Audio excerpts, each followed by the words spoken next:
Tonight, the officers now charged in the killing of Rayshard Brooks. The fired Atlanta officer accused of shooting Brooks twice in the back, facing felony murder and 10 other counts. A second officer also charged, agreeing to cooperate with the investigation. The new evidence revealed today. Also, the explosive bombshells in the new book from former top Trump aide John Bolton. NBC News obtaining a copy.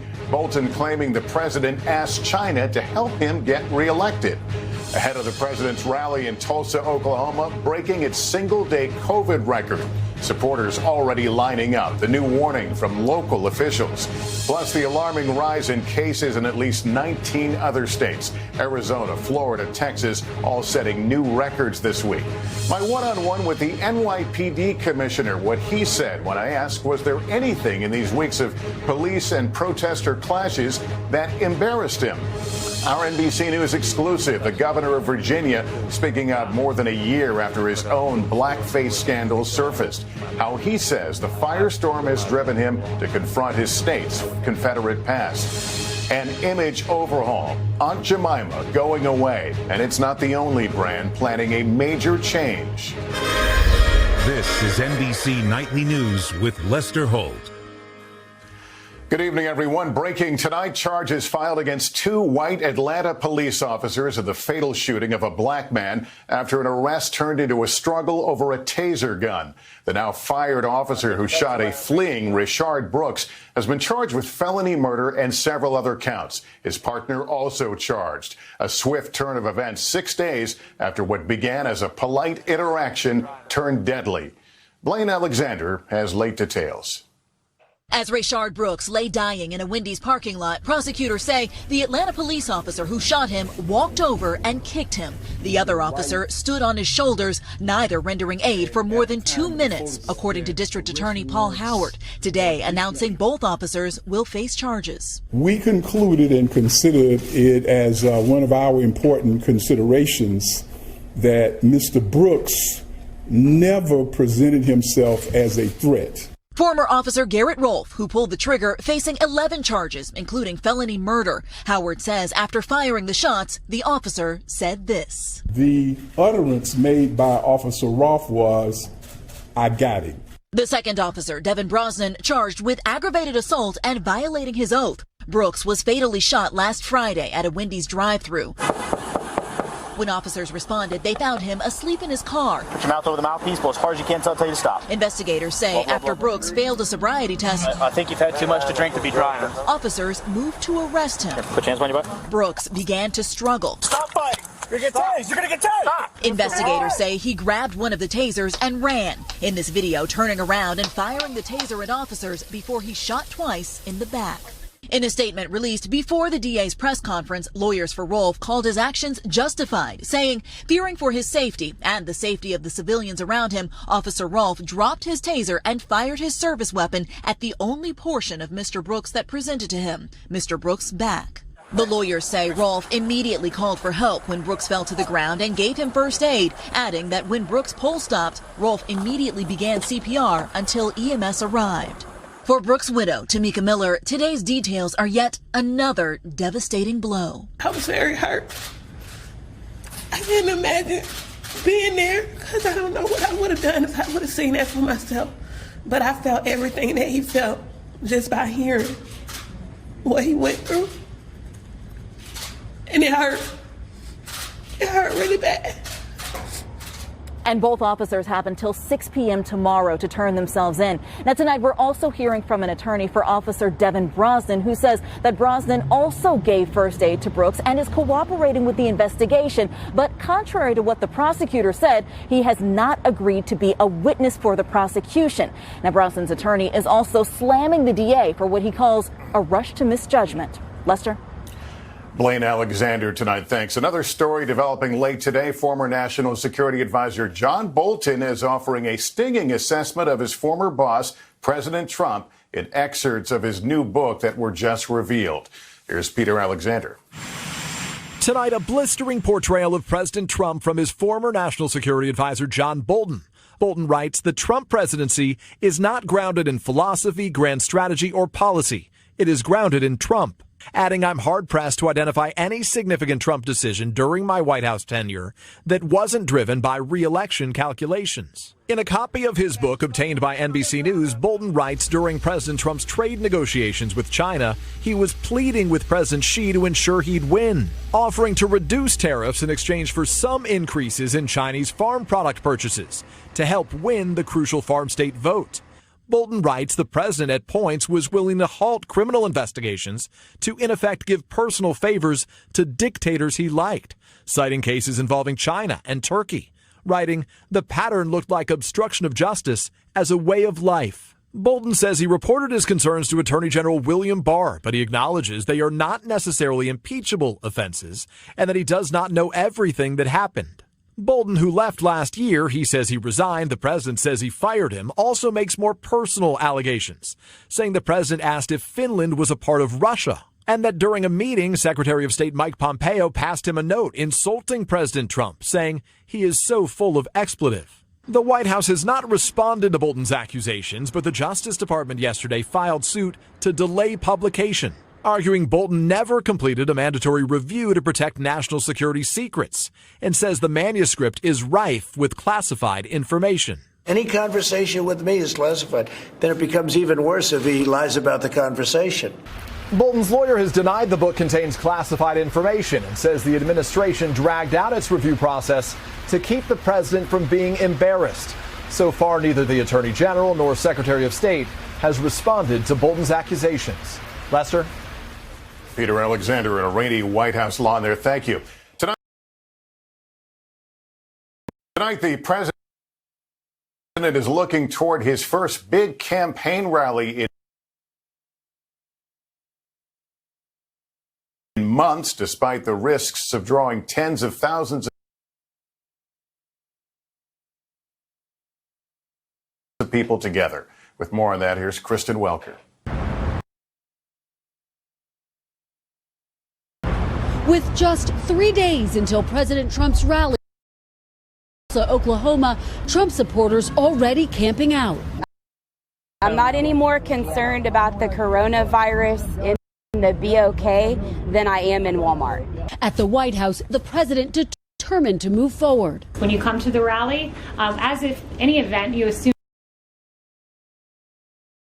a personal risk. That is just what you do. When you go to a baseball game, you assume a risk. But cases in Oklahoma are surging. The state experiencing its highest single-day increase Tuesday. State health officials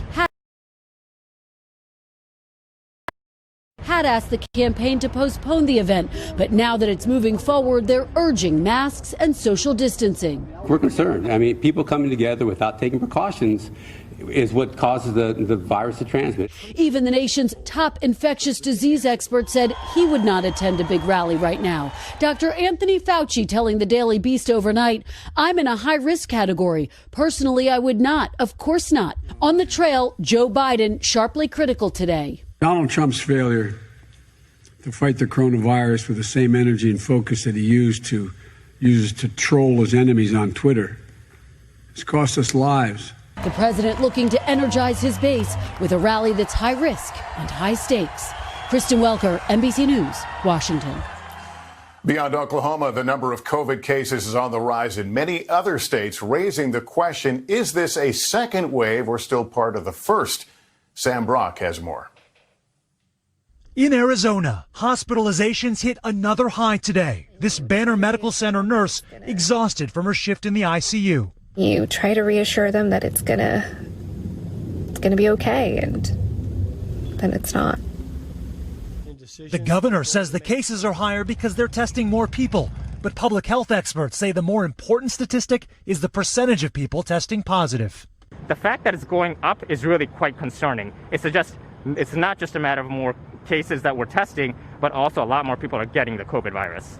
Texas today reaching another record in COVID hospitalizations, as a county judge says he's going to enforce mask wearing inside San Antonio businesses. The action I'm taking today may be pushing the legal bounds a little bit, but our attorneys believe we can defend this order in court. The decision coming after the governor rejected a call from 9 Texas mayors to require masks. Wearing a mask is the best thing to do. Putting people in jail, however, is the wrong approach. The state of the virus varies in states across the country. Cases have declined in 22 states over the last 2 weeks, while rising in 20. In Florida, the death toll surpassed 3,000 today. In your opinion, is this a second wave or just an extension of the first wave? No, this is just an extension of the first wave. So the first wave, we sort of plateaued a little bit in the state of Florida, and then we really kind of shot back up again. On this popular stretch in Hollywood, Florida, people are practicing safe social distancing now, but that was not the case over the weekend. People partying in packed spaces, as officials say younger Americans are the ones driving the spike. Sam Brock, NBC News, Miami. Tonight, with police everywhere trying to define what change looks like, my conversation with New York City's police commissioner and what he believes is a bold but risky move to help restore trust. At the same time, the city grapples with a 26% increase in shootings.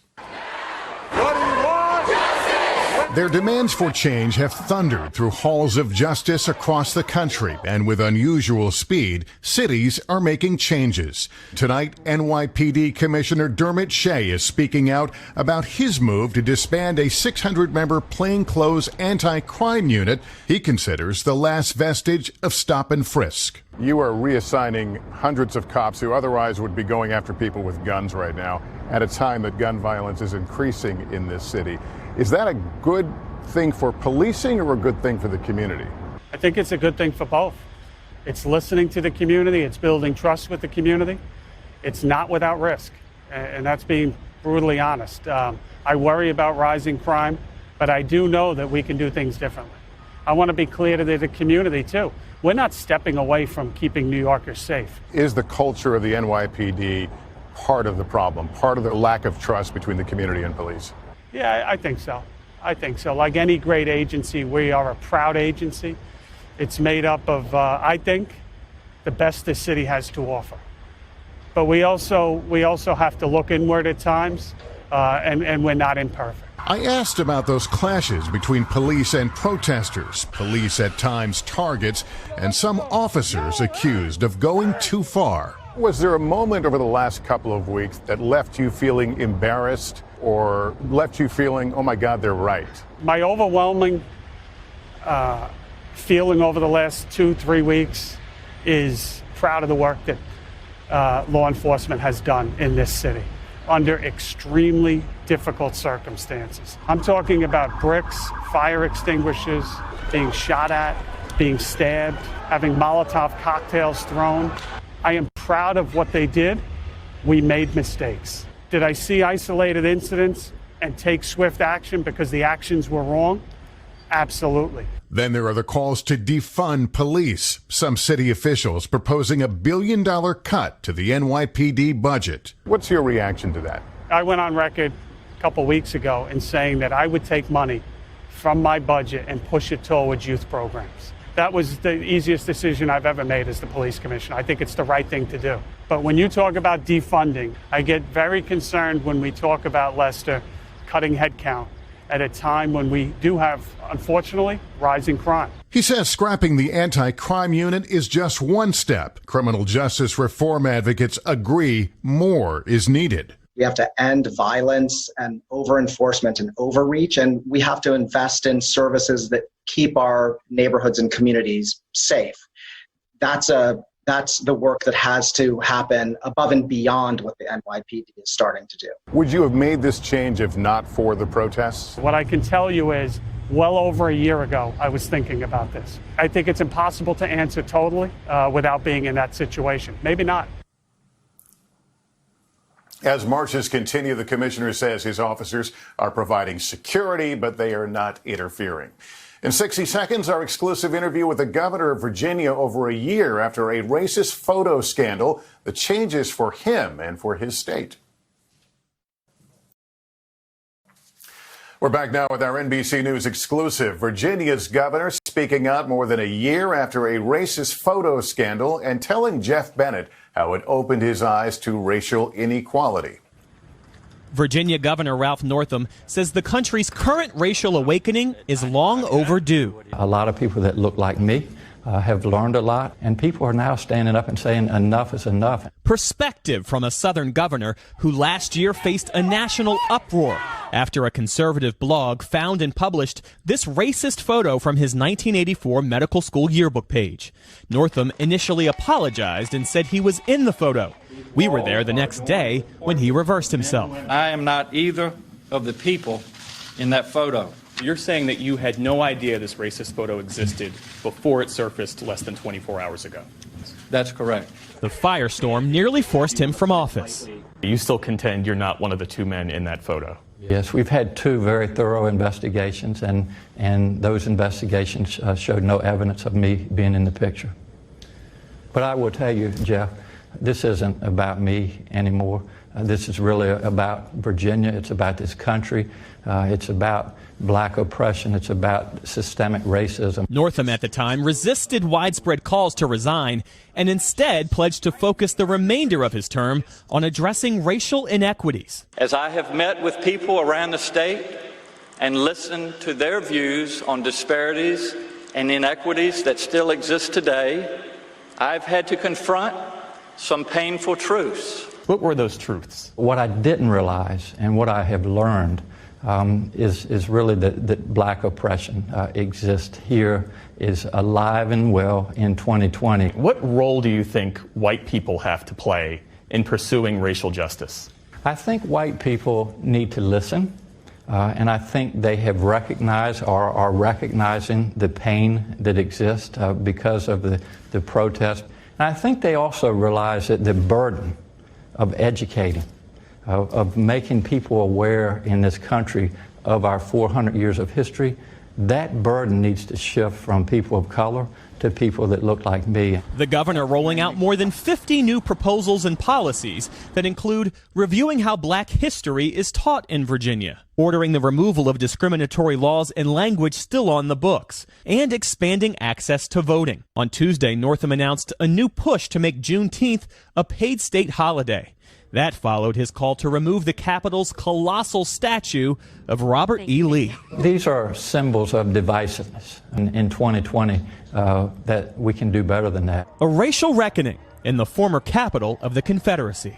Jeff Bennett, NBC News, Richmond, Virginia. We've got more to tell you about tonight. Coming up, a new name and image for a product whose origins recall a racist past. We are witnessing another cultural reckoning as a well-known American brand acknowledges racial stereotyping. We get more on that from Stephanie Gosk. Men, ask for Aunt Jemima buckwheat pancakes. Aye, they're good. Pancakes and syrup, that's what Aunt Jemima sold for over 130 years, until today. Quaker announcing it is scrapping the brand.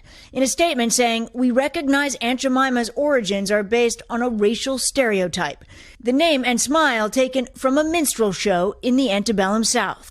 Aunt Jemima, I wish I was on the cotton. A character based on a mammy, the stereotype of an always smiling kitchen slave. Aunt Jemima is that kind of stereotype that is premised on this idea of black inferiority. With demonstrations protesting racial inequality, pressure was mounting on Quaker. Baby, you hungry? Then this TikTok from singer Kirby went viral. She called it How to Make a Non-Racist Breakfast. Not today. Black Lives Matter, people. Even over breakfast. The company, which is owned by PepsiCo, says the announcement is part of an effort to make progress toward racial equality. Now Mars, the makers of Uncle Ben's rice, says we recognize that now is the right time to evolve the Uncle Ben's brand, which we will do, without specifying how. ConAgra will be reviewing Mrs. Butterworth's, while adding the intention of its brand is to evoke a loving grandmother. But it is urgent to expunge our public spaces of a lot of these symbols that, for some people are triggering and represent terror and abuse. The pancake and syrup maker acknowledging today that harm can be done, even over breakfast. Stephanie Gosk, NBC News. And we'll be right back. Finally, a somber day of mourning in Charleston, South Carolina, and a renewed call for change. Here's Gabe Gutierrez. Take it down! Take it down! Tonight in Charleston, officials are calling for the removal of a statue dedicated to a slavery advocate. On the same day, the city remembered one of its darkest hours. Our city endured a most grievous loss. It was unthinkable, really. 5 years ago today, a self-proclaimed white supremacist went to Bible study at the historic Emanuel AME Church in South Carolina, stayed for nearly an hour, prayed with the group that welcomed him. Then he opened fire, killing the senior pastor and 8 of his parishioners. Felicia Sanders was one of 5 survivors. She forgave the gunman. And I wear a smile. And the reason I wear the smile, because if you look at the pictures of all 9, they all wore a beautiful smile. Amazing. Following the massacre, there were calls for unity. Now, community leaders are calling for action on gun violence, police brutality, and what they see as systemic racism in the wake of George Floyd's death. People want to think that Reverend Sharon Risher lost her mother and 2 cousins in Charleston. it's time for this country to just really get a grip on this and understand no matter what you do, we are not going away. We make this country too. On this somber anniversary, a focus not just on the loss, but the legacy of the Emanuel 9. Gabe Gutierrez, NBC News. And that is NBC Nightly News.